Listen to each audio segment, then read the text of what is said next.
नमस्कार सभी को। मैं कुंजन झवर आपका एक बार फिर से स्वागत करती हूँ ब्रह्म मुक्त चिंतन चैनल में।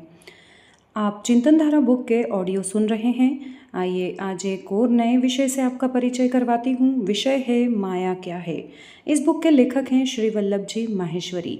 ऑडियो सुनने के बाद आपको यदि मन में कोई भी विचार आता है तो मैं उम्मीद करती हूँ आप कमेंट के ज़रिए मुझे ज़रूर बताएंगे। और एक और निवेदन, चैनल को लाइक करें, शेयर करें एंड सब्सक्राइब करें।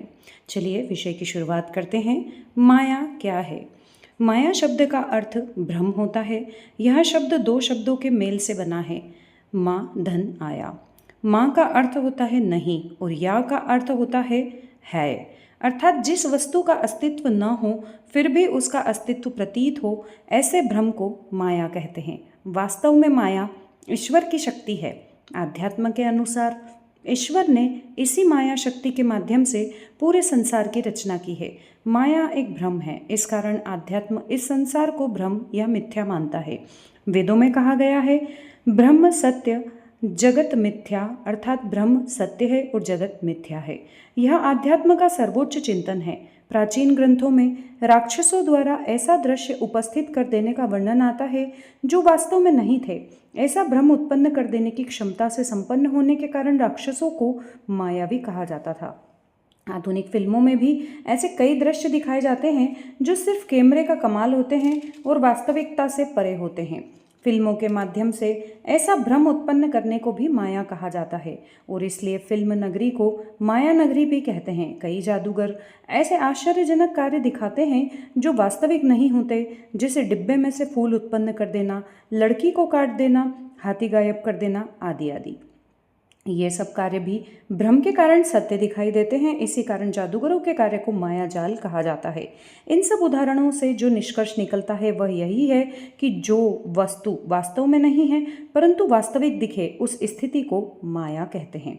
आध्यात्मिक ज्ञान में संसार को भी माया या मिथ्या माना गया है। जिस प्रकार फिल्म बनाने की कला अथवा जादूगरी की कला से परिचित हो जाने के बाद भ्रम की स्थिति समाप्त हो जाती है, उसी प्रकार आध्यात्मिक ज्ञान द्वारा संसार की रचना प्रक्रिया से परिचित हो जाने के बाद संसार की वास्तविकता के बारे में भी भ्रम समाप्त हो जाता है। इसी कारण आध्यात्मिक ज्ञान के शिखर पर पहुंचने वाले ब्रह्मज्ञानी व्यक्ति संसार को मिथ्या मानते हैं। ऐसे में प्रश्न यह उठता है कि यदि माया मनुष्य को भ्रमित करने वाली शक्ति है तो फिर ईश्वर ने इसका उपयोग करके संसार क्यों बनाया। क्या ईश्वर भी मनुष्य को भ्रमित करने जैसा नकारात्मक कार्य करेगा। ईश्वर माया का उपयोग करने पर भी मायावी नहीं कहलाता, ऐसा क्यों। इन्हीं प्रश्नों का उचित समाधान प्राप्त करने का प्रयत्न करते हैं। माया ईश्वर की शक्ति है, यह बात सही है, परंतु इसके द्वारा मनुष्य को भ्रमित करने के पीछे ईश्वर का उद्देश्य नकारात्मक नहीं है।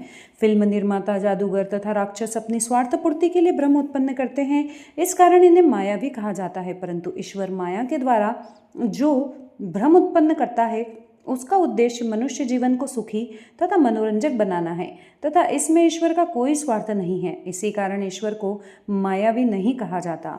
अब माया के उद्देश्य को समझने का प्रयत्न करते हैं। मनुष्य सहित इस पूरे ब्रह्मांड का निर्माण 5 मूल तत्वों आकाश, वायु, अग्नि, जल, पृथ्वी तथा ईश्वर की चैतन्य शक्ति के संयोग से हुआ है। इन सभी में मनुष्य सर्वश्रेष्ठ प्राणी है। मनुष्य के अतिरिक्त सभी पदार्थ तथा प्राणी प्रकृति के अधीन होकर कार्य करते हैं। मनुष्य को मन, बुद्धि तथा विवेक रूपी अतिरिक्त शक्तियां प्रदान करके ईश्वर ने उसे प्रकृति की अधीनता से मुक्त रखा है और कार्य की पूर्ण स्वतंत्रता दे दी है। इस स्वतंत्रता का मनुष्य दुरुपयोग न करे, इसलिए मनुष्य को कर्मफल के सिद्धांत से बांध दिया गया है। ईश्वर का अंश आत्मा का जीवात्मा का कुछ समय तक विभिन्न शरीरों में रहते हुए अंततः मानव शरीर में पहुंचती है। मानव शरीर तक पहुंचने के पूर्व जीवात्मा 84 लाख प्रकार के शरीरों से होकर गुजरती है, जिसे अध्यात्म की भाषा में 84 लाख योनियां कहा जाता है। जीवात्मा जब मानव शरीर में आती है तो उसे कर्मफल के सिद्धांत के अनुसार अपने अच्छे बुरे कर्मों के परिणाम भुगतने होते हैं।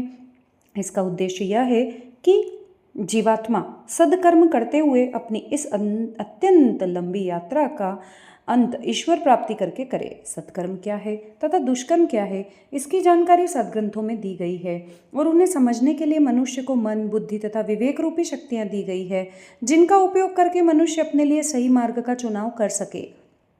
और अंततः अपने जीवन के उद्देश्य को प्राप्त कर सके। मनुष्य शरीर तक पहुंचने के पूर्व तक लाखों वर्ष की अपनी लंबी यात्रा में जीवात्मा प्रकृति के नियंत्रण में रहकर भय, भूख, नींद और मैथुन इन 4 प्राकृतिक गुणों का उपयोग करते हुए जीवन व्यतीत करते रहते हैं और संसार में उत्पन्न अन्य पदार्थों का आनंद प्राप्त करने का अवसर जीवात्मा को मानव शरीर में आकर मिलता है। मानव शरीर में आने के बाद ईश्वर अपने अंश जीवात्मा की शक्ति को 3 स्तरों मन, बुद्धि तथा विवेक में विभाजित कर देता है। इनमें मन सबसे अधिक शक्ति संपन्न होता है और यही मन संसार के सभी पदार्थों का आनंद अनुभव करता है। मन मानव शरीर में स्थित 5 ज्ञानेंद्रियों कान, त्वचा, आँख, जीभ, नाक तथा पंच कर्मेंद्रियों हाथ, पैर, मुंह, मल विसर्जन तथा मूत्र विसर्जन अंगों के माध्यम से सांसारिक सुविधाओं का उपयोग करके सुख की अनुभूति करने का प्रयत्न करता है। मन ही इन 10 इंद्रियों का नियंत्रण करता है। मन को नियंत्रण करने का कार्य बुद्धि का है तथा बुद्धि को सही मार्गदर्शन करने का कार्य विवेक का है। मानव अपने शरीर, मन, बुद्धि तथा विवेक इन चारों का उपयोग करके कुछ भी कर्म करने के लिए स्वतंत्र है, परंतु इन चारों शक्तियों को अपना कार्य करने के लिए ऊर्जा जीवात्मा से ही प्राप्त होती है। जीवात्मा की उपस्थिति के बिना ये सभी शक्तियां निरर्थक है। ईश्वर ने अपने इस अंश को, जो ईश्वर के समान ही शुद्ध है, एक आवरण में रखा है जिसे माया कहते हैं। इसका अर्थ यह है कि मनुष्य के शरीर, मन, बुद्धि तथा विवेक इन चारों तत्वों तथा जीवात्मा के बीच एक पर्दा या आवरण होता है, अर्थात इस पर्दे के एक तरफ जीवात्मा तथा दूसरी तरफ ये चारों तत्व होते हैं। इस पर्दे या आवरण को ही माया कहते हैं। इसी आवरण के कारण मनुष्य जीवात्मा के स्वरूप के बारे में भ्रम में रहता है। मनुष्य का मन, बुद्धि तथा विवेक इस क्षमता से संपन्न होते हैं कि वे अपने शक्ति स्रोत जीवात्मा को पहचान सकें, परंतु माया के आवरण के कारण उन्हें ऐसा करने में कठिनाई होती है। ईश्वर की यह व्यवस्था है कि जीवात्मा मानव शरीर में आने के बाद ईश्वर प्राप्ति के अपने उद्देश्य को समझे तथा उसी की ओर निरंतर बढ़े। ईश्वर की यह भी व्यवस्था है कि उसका अंश जीवात्मा एक आवरण में रहे जिससे जीवात्मा के स्वरूप को आसानी से नहीं पहचाना जा सके। जब मनुष्य ईश्वर के अंश जीवात्मा को जान ही नहीं पाएगा तो फिर ईश्वर प्राप्ति के प्रति आकर्षित कैसे होगा। इस प्रकार ईश्वर की ये दोनों व्यवस्थाएं विरोधाभासी दिखाई देती हैं। वास्तव में ये व्यवस्थाएं विरोधी नहीं है, केवल विरोध का आभास देती हैं और इनके पीछे सुंदर उद्देश्य छिपा हुआ है। उसी उद्देश्य को समझने का प्रयास करते हैं। इसे समझने के लिए कल्पना की जाए कि जीवात्मा पर माया का कोई आवरण नहीं है और वह अपने वास्तविक स्वरूप में मानव शरीर में उपस्थित है। जीवात्मा ईश्वर का अंश होने के कारण उसमें ईश्वर के समान ही चेतना तथा आनंद के गुण होते हैं।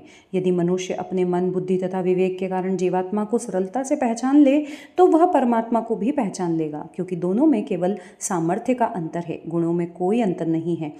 ऐसा यदि हो जाए तो मनुष्य को ईश्वर के असीम आनंद के सामने संसार का सीमित आनंद तुच्छ लगेगा और मनुष्य सांसारिक सुखों से पूर्णतः उदासीन होकर ईश्वर के प्रति ही आकर्षित हो जाएगा।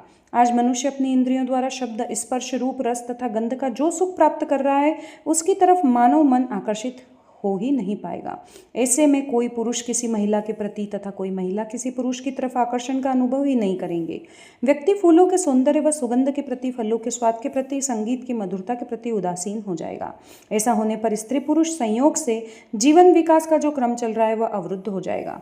सारे रिश्ते नाते समाप्त हो जाएंगे, सारे विचार, भावनाएं व सांसारिक व्यवहार बंद हो जाएंगे। इस प्रकार सृष्टि के विकास का क्रम ही रुक जाएगा और मनुष्य ईश्वर के आनंद को प्राप्त करने का प्रयत्न करने वाला एक यंत्र बनकर रह जाएगा। ऐसा संसार कैसा होगा? वास्तव में यदि ऐसा हो जाए तो ईश्वर का इतनी विविधता से परिपूर्ण संसार को बनाने का उद्देश्य ही समाप्त हो जाएगा। कुछ ही समय में मानव का अस्तित्व भी समाप्त हो जाएगा, क्योंकि नई पीढ़ी अस्तित्व में आएगी ही नहीं। इस प्रकार संसार के विकास क्रम को गतिशील रखने तथा सांसारिक पदार्थों व क्रियाकलापों का आनंद मानव प्राप्त कर सके, इसके लिए माया का अस्तित्व आवश्यक है। मनुष्य को ईश्वर ने अपनी सर्वश्रेष्ठ रचना के रूप में संसार में प्रस्तुत किया है और प्रकृति के सभी पदार्थों की रचना मनुष्य द्वारा उपयोग किए जाने के लिए ही की है। इसलिए सभी सांसारिक पदार्थों व अनुभूतियों का आनंद लेने का अधिकार मनुष्य को है। जीवात्मा मानव शरीर प्राप्त करने के पूर्व लाखों वर्ष तक प्रकृति की सुंदरता तथा उसके पदार्थों का आनंद प्राप्त नहीं कर पाती है। मनुष्य शरीर में आने के बाद भी ईश्वर प्राप्ति तक की यात्रा लाखों वर्ष लंबी हो सकती है। इस यात्रा को मनुष्य प्रकृति का आनंद लेते हुए सुखपूर्वक पूरी करे और प्रकृति इस यात्रा की अवधि में मनुष्य की हर प्रकार से सेवा या सहायता करे। इसी उद्देश्य से माया का आवरण जीवात्मा पर डाला गया है।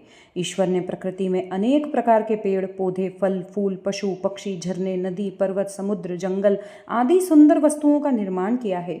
मनुष्य इनके प्रति आकर्षित होकर इनका उपयोग करके सुख प्राप्त कर सके, इसके लिए मनुष्य को एक अत्यंत उत्कृष्ट शरीर तथा मन प्रदान किया गया है।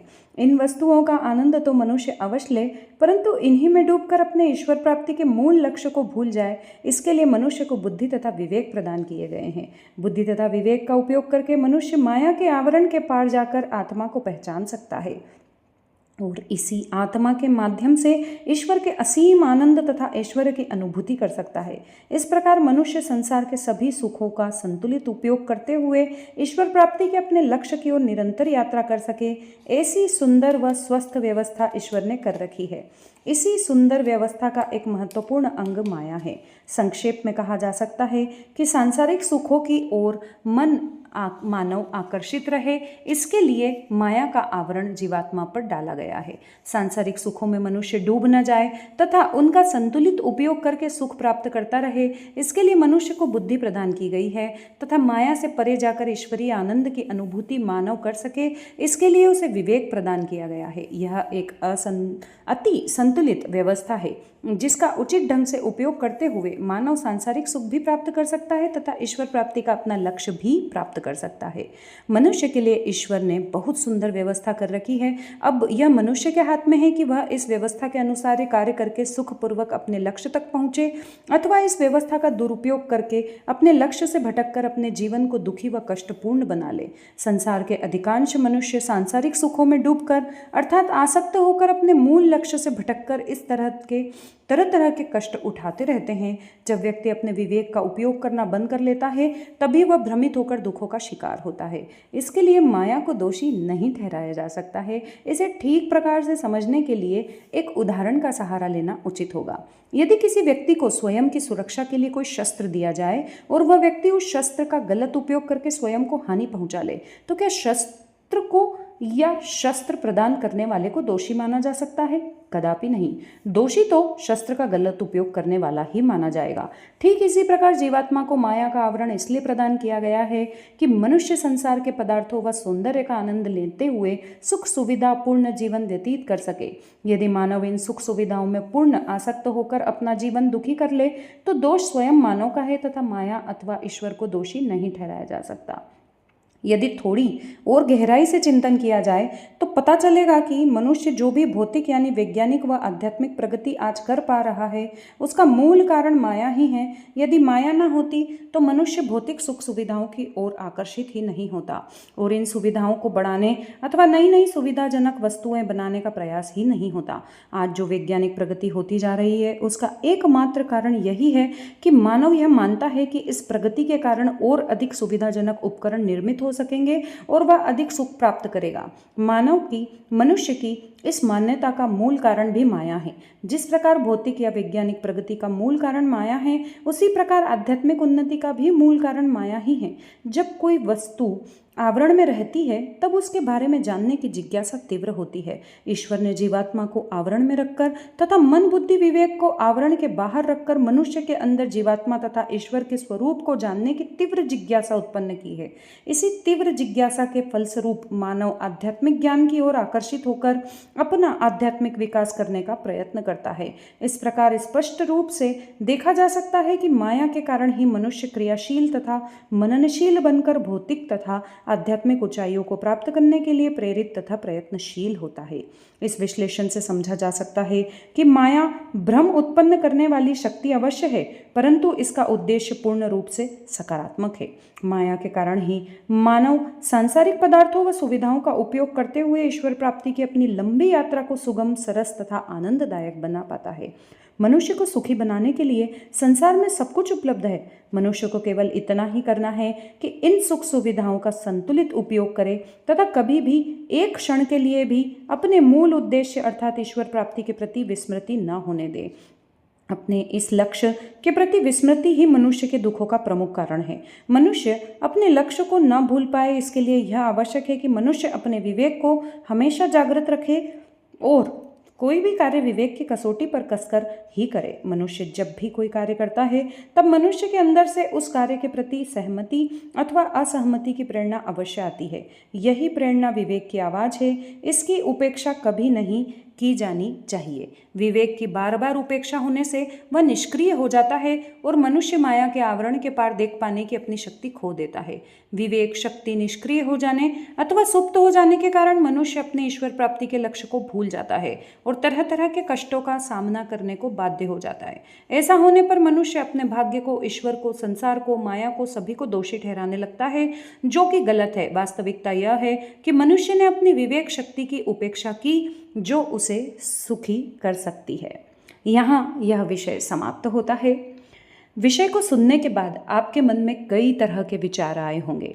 लेखक ने जो इस विषय पर आपको समझाने की कोशिश की है, वह इस ऑडियो को सुनने के बाद आपको क्या महसूस हो रहा है, आप क्या सोच रहे हैं माया के बारे में।